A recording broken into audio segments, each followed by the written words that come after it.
They didn't wait for my permission. One moved behind me, his warm breath touching my shoulder as my robe shifted when his hand found my waist. The other stood directly in front, eyes meeting mine, silently challenging me to pull away or stay put. The washing room was barely lit by a single flickering light and the gentle hum of the dryer. I could smell fresh soap powder and his cologne. Four hands met at my hips. I didn't push them away. I stayed silent. I let my back rest against the warm dryer. I let the tension grow between all three of us. I let them slowly take control, carefully, like they'd been thinking about this moment far longer than I had. And perhaps they really had. I convinced myself I'd forgotten what desire felt like. But honestly, I hadn't forgotten at all. I had buried it deep inside. I buried it every single time I folded his clothes. Every time we sat through another quiet dinner where nobody asked about my feelings. Every time I started another load of washing just to avoid that cold, empty bedroom upstairs. This wasn't something I planned. I never daydreamed about two pairs of hands moving like they'd been patiently waiting backstage for years. But when they both reached toward me, I didn't pull back. I opened that door wide and refused to shut it. It didn't feel like breaking any rules. It felt like remembering something I'd left for dead inside my heart. I'm 38 years old. I've been someone's wife for 12 long years. I'm the woman who never forgets special dates, who knows exactly how he takes his morning coffee, who collects his pressed shirts without being asked. But nobody has truly looked at me in such a long time, not in any real way. The first man, Caleb, happens to be my husband's cousin. A few years younger than me, divorced way too young, always treating me with that easy, almost invisible kindness. He's been visiting more often lately, helping fix things around our house, staying over when the weather gets bad. The second one, Jonah, is his closest friend from their college days. More rough around the edges, quieter than most, but with eyes that slice through any room like he's asking questions I'm too scared to answer. They both began showing up more frequently. At first, it seemed like pure chance, then it became routine, then it turned into something completely different. They never looked at me like I was slowly disappearing. That particular night, the storm knocked out all our electricity. My husband was away on another business trip that got delayed. I was folding clean towels beside the dryer when I heard knocking at the door, then more knocking. I wasn't expecting both of them together, but they arrived soaking wet, eyes tracing my robe like they'd never seen it before on my body. I can't recall who touched me first, only that I didn't stop either one of them. What would you do if the only people who made you feel alive were the ones you were never supposed to miss? The dryer stopped running. The room became silent except for my breathing and the soft sound of a zipper coming undone. I was shaking not from fear, but because I hadn't felt this kind of warmth in years, like I wasn't just a background piece in someone else's daily routine. This doesn't mean anything important. Not really. That's what I whispered to myself as Jonah pressed his lips against my neck and Caleb loosened the belt of my robe like it was some holy ritual. They weren't in any hurry. They didn't compete with each other, they simply understood. And I allowed them to continue. I wanted it desperately. I didn't even question why. The sound of our front door unlocking cut through everything like a knife. I froze completely. Jonah stepped back first. Caleb moved away like he hadn't just had his hand inside my robe. We said absolutely nothing. If you've ever craved something knowing it would destroy you but leaned in anyway, this story might hurt to hear. Please like and subscribe. We carry this pain together. The washing room light had flickered once before it died completely. I stood perfectly still in the darkness, heart pounding so loud I thought it might echo down our hallway. My husband didn't come inside right away.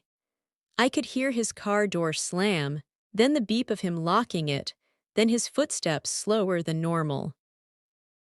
By the time he turned that doorknob, I'd already fixed my robe and pressed my back against the washer, pretending to search for something in the laundry basket.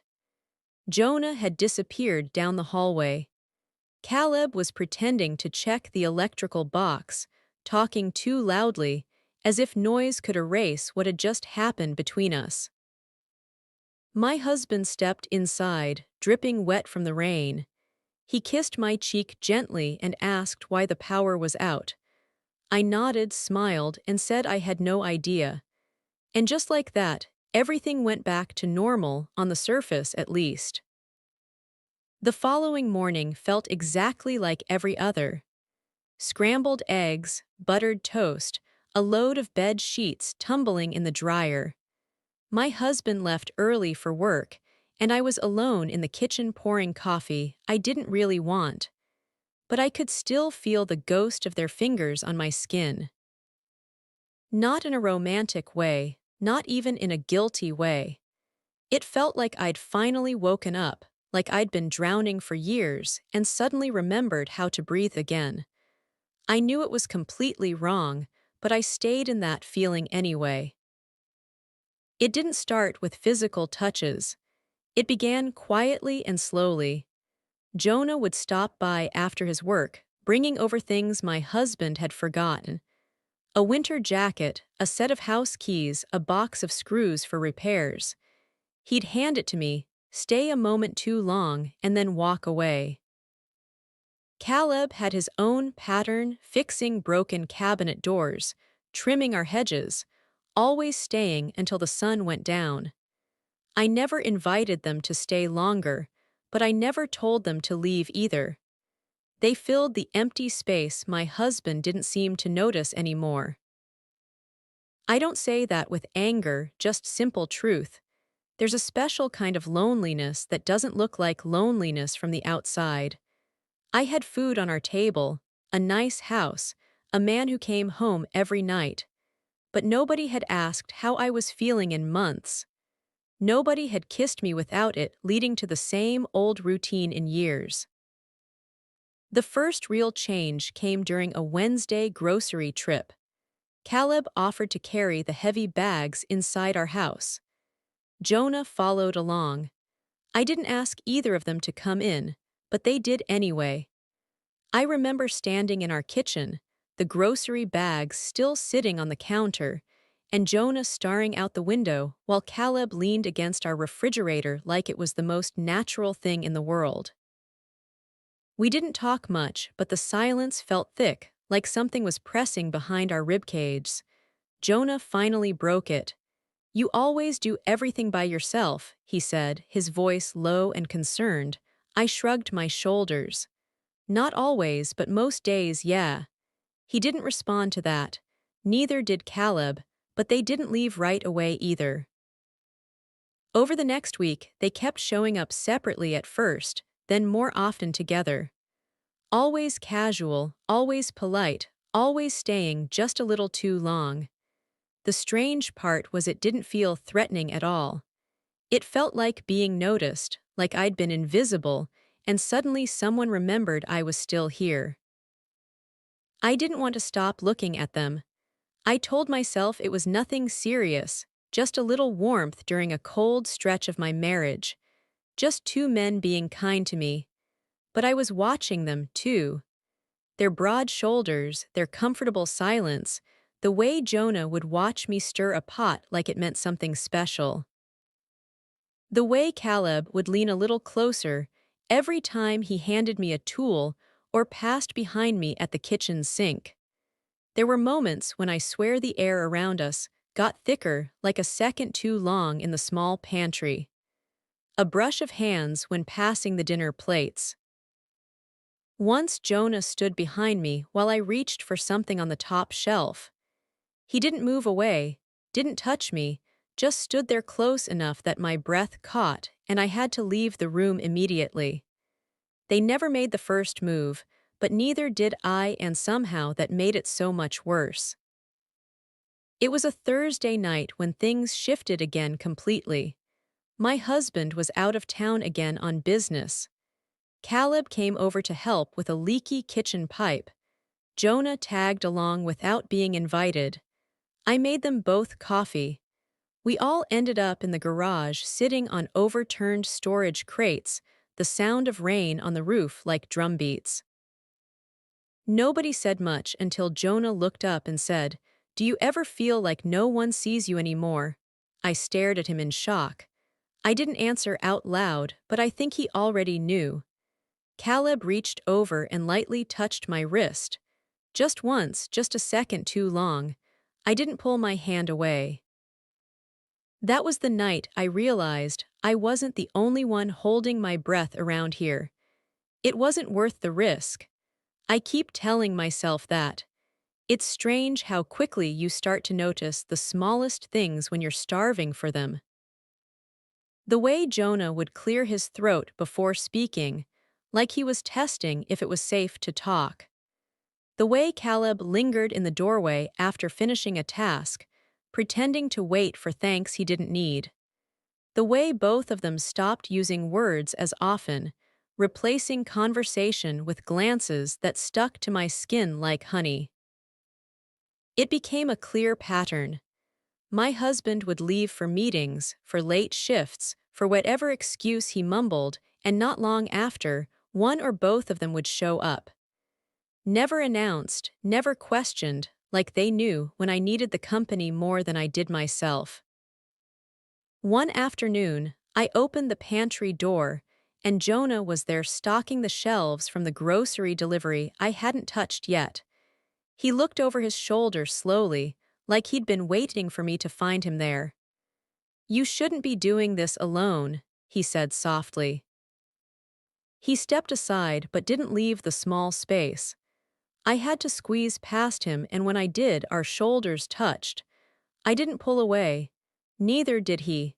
I stood in that narrow space, his breath close to the back of my neck, and reached for a can I didn't actually need. He didn't speak again, but his hand rested against the shelf beside mine. And for a moment, the world narrowed into that sliver of warmth between our arms. I left the pantry with my heart racing and a soup can I didn't want. This doesn't mean anything important.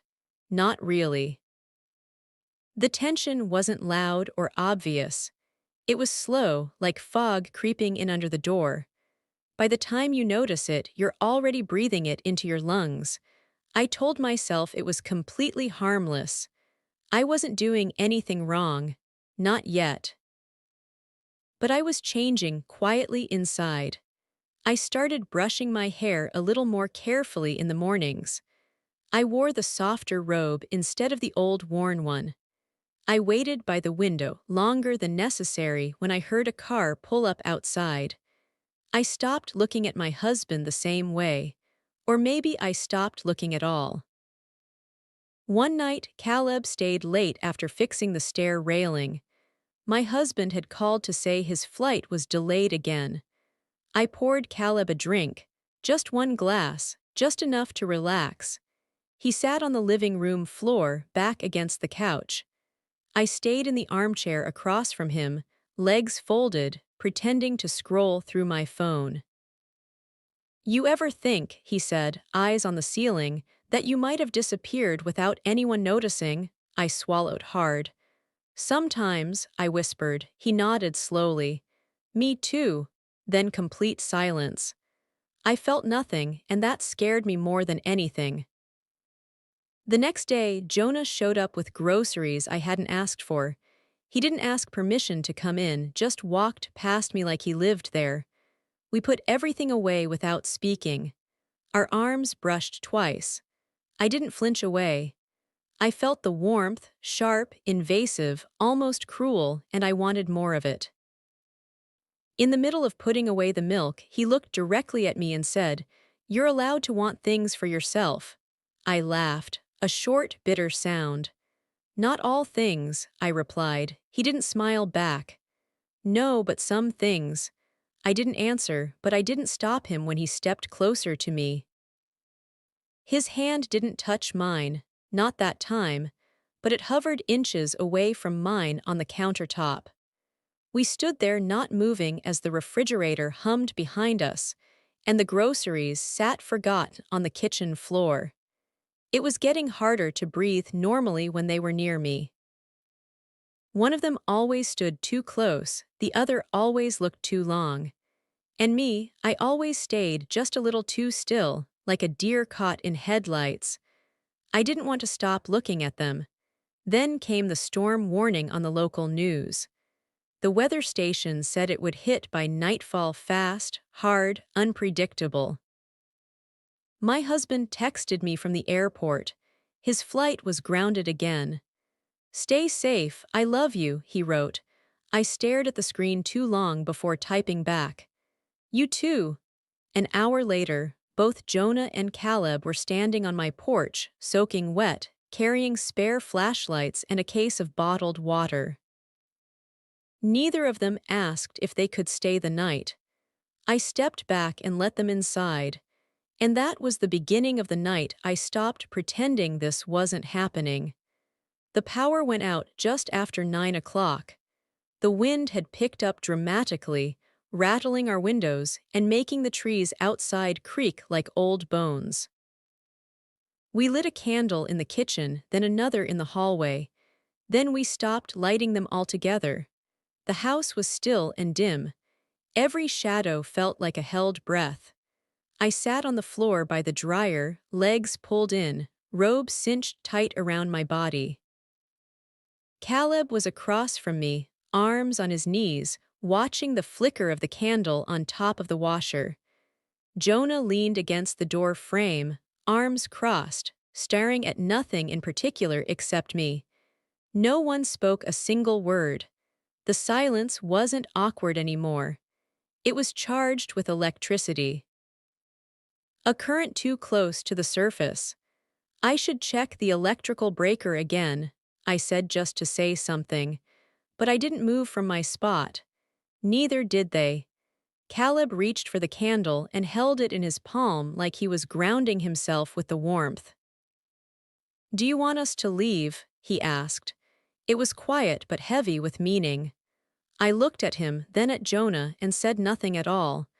That was the exact moment it tipped over the edge. They didn't get up right away, didn't lunge forward or speak. Jonah moved first, just one step forward, then another. Caleb rose slowly from the floor, setting the candle down beside me, his fingers brushing mine as he did. That small contact broke something deep inside me. I stood up and they both closed the space between us. Not aggressively, not possessively, like they'd rehearsed this moment in their minds 1,000 different ways, but knew none of them would matter once it actually began. Jonah stood in front of me, Caleb behind. I could feel his chest at my back, steady and quiet. Jonah's hands came to rest gently at my hips, his thumbs just barely brushing the fabric. My robe wasn't fully closed. It didn't need to be. My breathing changed before I could stop it. I knew exactly what I was doing. But I let it happen anyway. No one spoke a word. Jonah's hands slid up slowly, not searching, not taking, just learning the shape of me. My shoulders dropped, tension unraveling in one long breath. I closed my eyes and gave in. Caleb's fingers met the knot at my waist. He paused for permission. I didn't stop him. They didn't rush through anything. Jonah leaned forward and rested his forehead against mine. Not a kiss, just presence, like he wanted me to feel him before anything else happened. Caleb's hand tugged the robe open carefully. The fabric parted like curtains. My skin met the cold air. I should have felt shame, but instead I felt seen. Jonah's lips brushed my collarbone, warm and deliberate. Caleb's hands curved along my waist, holding me like something fragile and chosen. They moved together, not in perfect sync, but in understanding. My back arched slightly against Caleb, my breath hitched in Jonah's hands. Their touches weren't demanding or rough. They were patient, almost reverent, like I was something sacred. I told myself I was just lonely and desperate, but it wasn't just that simple. The air smelled like drier sheets and skin, like something domestic turned wild and free. Jonah's fingers slipped under the edge of my robe, tracing slow lines that made me feel like I still had a body worth knowing and exploring. Caleb pressed a kiss to the base of my neck, gentle like an apology. My knees gave a little. They caught me without hesitation. I let them hold me up. We stayed like that, wrapped together, pressed close, unspoken promises hanging in the air, until it was undeniable, until my body answered before my mouth could. I turned slightly in Caleb's arms, reaching for Jonah, who kissed me like he'd been holding that breath since the first time he saw me. Caleb's hands didn't leave my waist. Jonah's mouth didn't leave mine. And when I finally exhaled fully and deeply, it felt like something broke loose in my ribs. This was always going to happen. I just kept lying to myself about when. It didn't last long, but it felt endless because it wasn't about lust or betrayal. It was about being chosen at the same time by two men who had quietly watched me fatting for years. And for once, I didn't have to reach for someone. They both reached for me. Afterward, we stayed there, tangled together, trembling, half-dressed in the dark laundry room while the storm raged outside our walls. No one spoke. Caleb rested his head against my shoulder.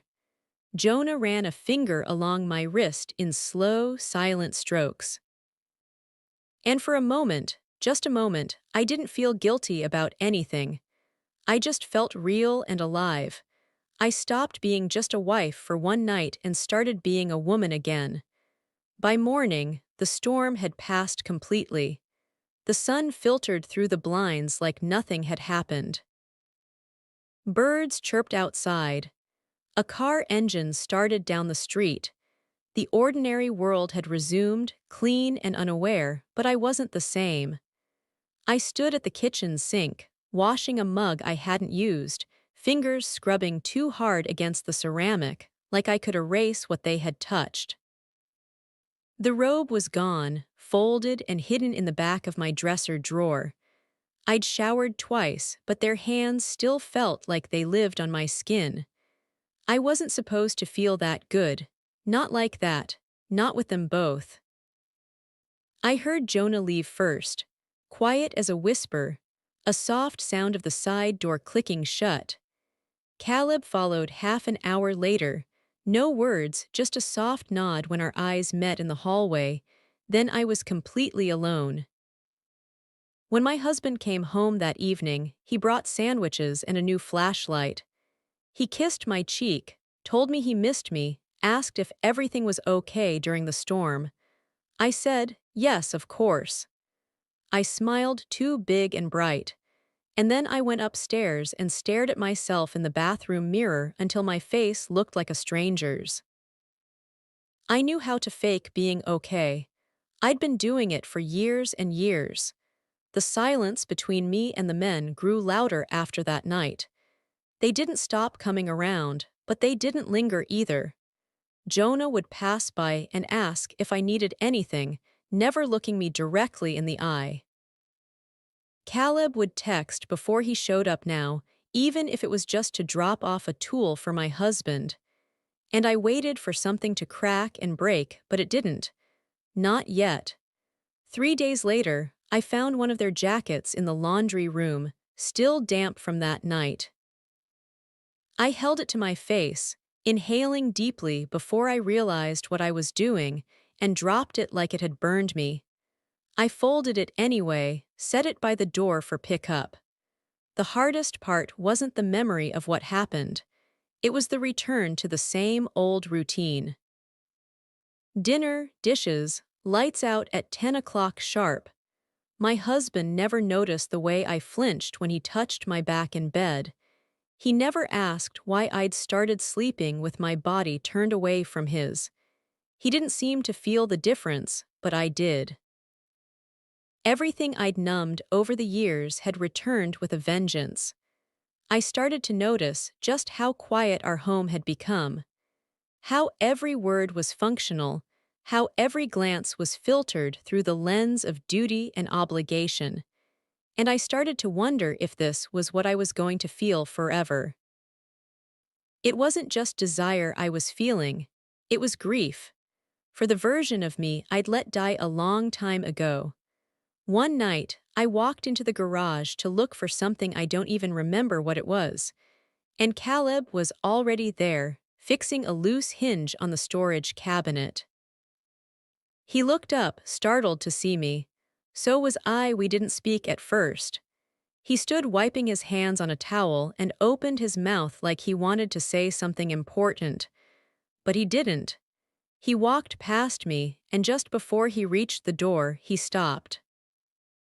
"I haven't forgotten," he said quietly. Then he left me standing there. I stood there in the dark garage for a long time. The hum of the freezer was the only sound. The next afternoon, Jonah brought over a box of tools, handed it to me, said thanks for letting him store them. Before I could close the door, he turned around and said, "It wasn't nothing." Then he walked away, and I was left holding the box, my arms suddenly too heavy for such a simple task. I kept telling myself it would fade with time, but some things don't fade. That weekend, my husband suggested we go out for dinner, something we hadn't done in months. I said yes. I put on a dress I hadn't worn in over a year. He complimented how I looked. I smiled back. We sat through dinner, made small talk, and pretended we still knew how to be close to each other. That night, I let him touch me. I lay there quiet and still, eyes fixed on the ceiling, thinking of the laundry room, and I didn't feel a single thing. I felt nothing, and that scared me more than anything else could.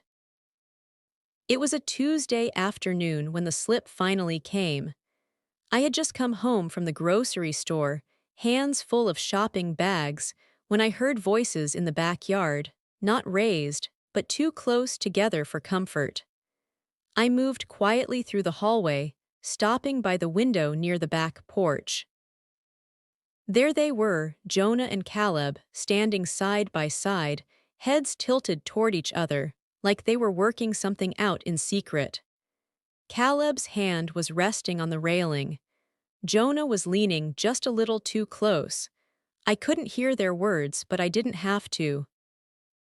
There was a pause. Then Jonah looked up and caught my eyes through the window. He didn't flinch or look away. He just held my gaze for a moment too long,